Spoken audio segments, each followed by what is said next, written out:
Hello प्यारे बच्चों, कैसे हैं आप सब। आशा करते हैं कि सब लोग मस्त होंगे। चलिए आज मैं आपको परमाणु संरचना का अगला लेक्चर लेकर आया हूं और आप लोगों का स्वागत है आपके अपने चैनल, एकदम प्यारा सा चैनल है केमिस्ट्री पॉइंट पूर्णिया। जो लोग अभी तक चैनल को सब्सक्राइब नहीं किए कर दीजिएगा और नोटिफिकेशन ऑन कर लीजिएगा। कंटिन्यू आपको यहाँ पर क्लास देखने को मिल रहा है। साथियों, आज जो हम लोग पढ़ेंगे परमाणु संरचना का बहुत ही बढ़िया टॉपिक है, ध्यान से समझना।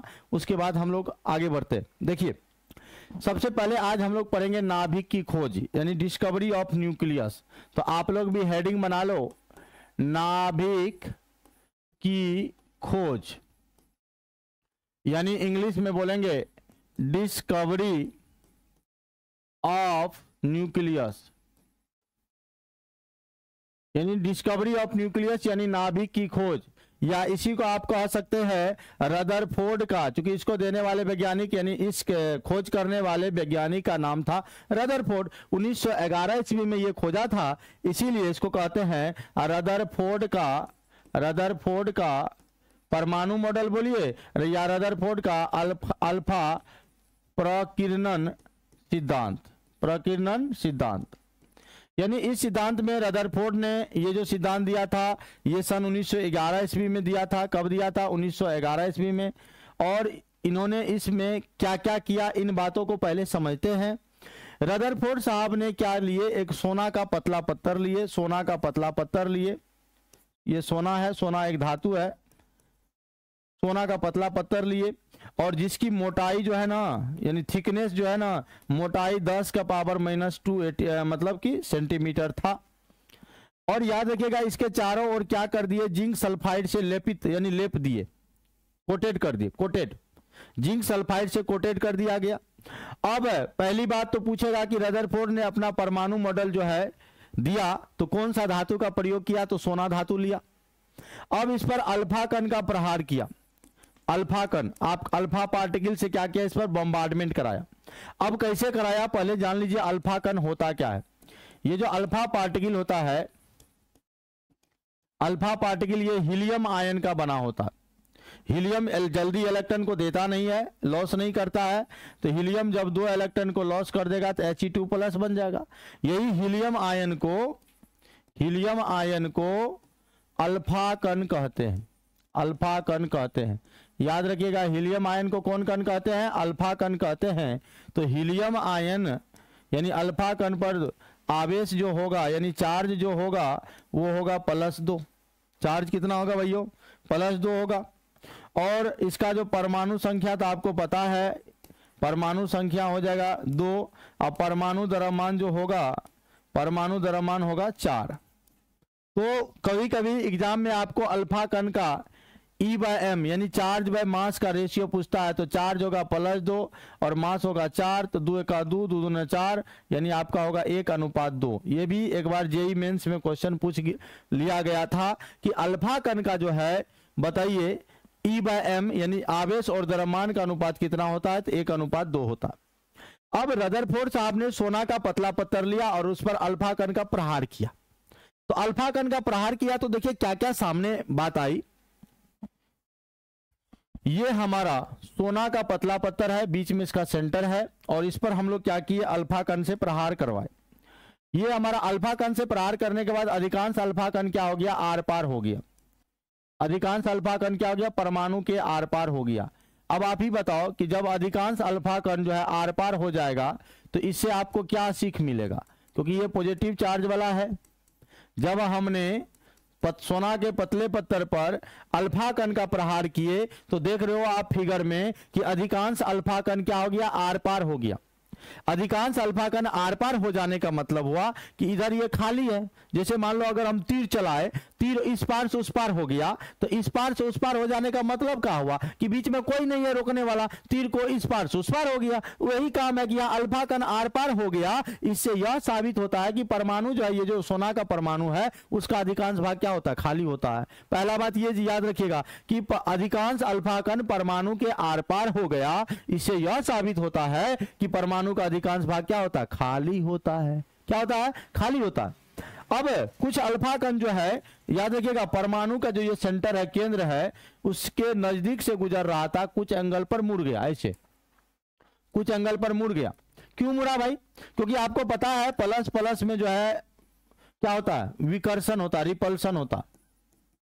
माइनस माइनस यानी समान आवेश रहेगा तो विकर्षण होगा, और प्लस माइनस रहेगा तो आकर्षण होगा। तो अब आप ही बताओ मेरे को, ये इधर से प्लस जा रहा था यहाँ गया, मुड़ गया। क्यों मुड़ा? रदरफोर्ड साहब दिमाग लगाया, आखिर मुड़ा क्यों भाई, मुड़ा क्यों? तो ये समझ गए, ओ इधर से प्लस जा रहा था, इसका मतलब जरूर है कि यहाँ पॉजिटिव चार्ज होगा, यहाँ पॉजिटिव चार्ज होगा। तब ने कहा कि ना मेरे पास नहीं आओ, जाओ जो जो जो, है ना, इसको कुछ एंगल पे क्या कर दिया, मुड़ दिया। तो याद रखिएगा दूसरा कंडीशन ये है कि जो कुछ अल्फा कण जो परमाणु के केंद्र के नजदीक से गुजर रहा था वो कुछ एंगल पर मुड़ गया। इससे यह साबित होता है कि परमाणु का जो केंद्र है उस पर प्लस चार्ज होता है। परमाणु का जो केंद्र है उस पर कौन चार्ज होता है, प्लस चार्ज होता है। और 20,000 में से एक अल्फा कण ऐसा था जिसको हम लोग इधर से पास करवाए, सीधे केंद्र नाभिक में टकराया और उसी पथ पर लौट गया। यानी इसका मतलब हम लोग कहेंगे कि जो जैसे मान लो तीर चलाए, एकदम टकरा कर लौट गया, इसका मतलब जरूर वहां कोई रोकने वाला अवरोधक पदार्थ है, यानी कोई हार्ड है। तो इसीलिए परमाणु का जो केंद्र है जिसको हम लोग नाभिक कहते हैं वो कठोर होता है, घना होता, हार्ड होता। समझ गए? अब इसी को लैंग्वेज में लिखना, इसी को क्या करेंगे, लैंग्वेज में लिखेंगे। देखिए क्या लैंग्वेज में क्या लिखेंगे, रदरफोर्ड ने, देखिए यहां पर लिख रहे हैं, रदरफोर्ड ने अपने प्रयोग में सोने के पतले पत्थर पर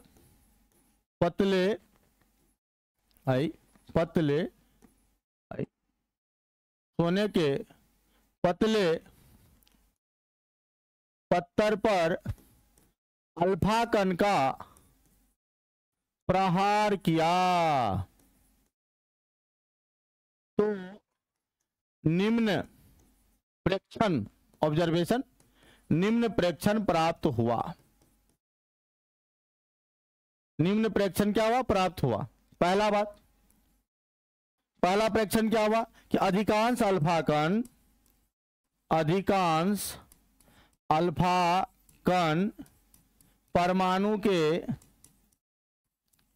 आर पार हो गया, आर पार हो गया। इससे यह साबित होता है कि, इससे यह साबित होता है कि परमाणु का अधिकांश भाग खाली होता है, परमाणु का अधिकांश भाग खाली होता है। समझ में आ रही बात? परमाणु का अधिकांश भाग क्या होता है, खाली। क्योंकि अल्फा कण आर पार हो गया तो इससे यह क्या सीख मिलता है कि परमाणु का अधिकांश भाग क्या होता है, खाली होता है। पहला बात समझ गए। अब दूसरा का बात देखिए, दूसरा बात क्या कि जो अल्फा कण यानी कुछ अल्फा कण जो परमाणु के केंद्र के नजदीक से गुजर रहा था वह कुछ कोनों पर मुड़ गया। इससे यह साबित होता है कि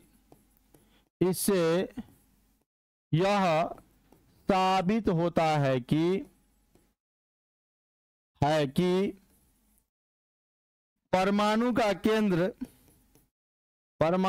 केंद्र जिसे नाभिक कहते हैं, जिसे क्या कहते हैं, नाभिक कहते हैं, उस पर धन आवेश होता है। धन आवेश मतलब समझ रहे हैं, पॉजिटिव चार्ज, धन आवेश होता है।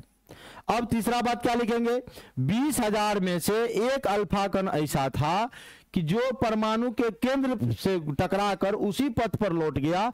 इससे यह साबित हो गया कि परमाणु का केंद्र कठोर एवं घना होता है। यही बात को लिखेंगे। स्क्रीनशॉट लेना चाहते हैं तो ले लीजिए जल्दी से, फिर हम आपको आगे बढ़ते हैं। जल्दी से ले लीजिए, तब हम आपको आगे लेकर चलते हैं। ले चले हम आपको आगे, ठीक है। देखिए जिंदगी में आगे बढ़ना है तो जो काम कर रहे हैं खुश होके कीजिएगा, बस जबरदस्त होके करना, जबरदस्ती नहीं। देखो जबरदस्त और जबरदस्ती में सिर्फ मात्रा का अंतर है, लेकिन आपके अकाउंट की मात्रा बढ़ जाएगी, हमेशा याद रखना। और तीसरा बात यह होगा 3 नंबर में कि 20,000 में से एक अल्फाकण जो परमाणु के केंद्र से होकर गुजरा वह उसी पथ पर लौट गया। इससे यह साबित होता है, इससे यह साबित होता है कि परमाणु का केंद्र, यानी जिसको आप नाभिक कहते हैं, कठोर या घना होता है, कठोर या घना होता है। 3 बात होता है, 3 ऑब्जर्वेशन आप याद रखिएगा।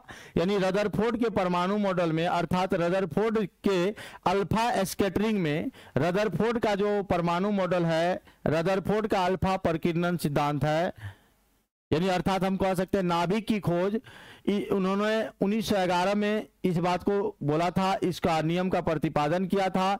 इसमें क्या किए थे रदरफोर्ड साहब ने, सोने के पतले पत्थर लिए थे, उनके चारों ओर जिंक सल्फाइड का कोटेड कर दिया गया था और उस पर अल्फा कण का क्या कर दिया गया, प्रहार किया गया। और जब उस पर अल्फा कण का प्रहार किया गया था तो निम्न ऑब्जर्वेशन आपके सामने आए थे कि कुछ अल्फा कण आर पार हो गया परमाणु के। इससे यह साबित होता है कि परमाणु का आर पार हो जाना, परमाणु के आर पार हो जाना तो परमाणु खाली होता, अधिकांश भाग परमाणु का खाली हो गया। दूसरा बात यह था कि कुछ अल्फा कण जो परमाणु के केंद्र के नजदीक से गुजर रहा था, कुछ एंगल पर मुड़ गया। इससे यह साबित हुआ कि परमाणु का केंद्र, जिसको नाभिक कहते हैं, उस पर ध्वनावेश होता है। और तीसरा बात यह था, क्या था बताओ? तीसरा बात यह था, बताऊं? तीसरा बात यह था कि जो परमाणु नाभिक से गुजरा उसी पथ पर लौट गया। इससे मतलब यह है कि परमाणु का केंद्र क्या होता है, कठोर होता है, हार्ड होता है, घनाकार होता है। समझ गए? ये रहा नाभिक की खोज, या रदरफोर्ड का परमाणु मॉडल कह सकते हैं, रदरफोर्ड का अल्फा परिकीर्णन सिद्धांत कह सकते हैं। तो यहां से ऑब्जेक्टिव क्वेश्चन आपके आएंगे। इन्होंने 3 बातें कहा। पहला बात, परमाणु का अधिकांश भाग खाली होता है। दूसरा बात, परमाणु के केंद्र पर प्लस चार्ज होता है। और तीसरा बात, परमाणु का जो नाभिक रहता है वो कठोर होता है। 3 बात। इसने क्या किए, सोना धातु का प्रयोग किए। इन्होंने अल्फा कण का प्रहार किया, अल्फा कण से प्रहार किया। अल्फा कण वो हीलियम आयन का होता है। और ये जो अल्फा स्कैटरिंग दिया था 1911 में दिया था, किसने दिया था? रदरफोर्ड ने दिया था। ये ऑब्जेक्टिव क्वेश्चन के लिए इतना काफी है। समझ गए? तो फिर मिलते हैं अगले लेक्चर में। आज के लिए इतना ही। जय हिंद।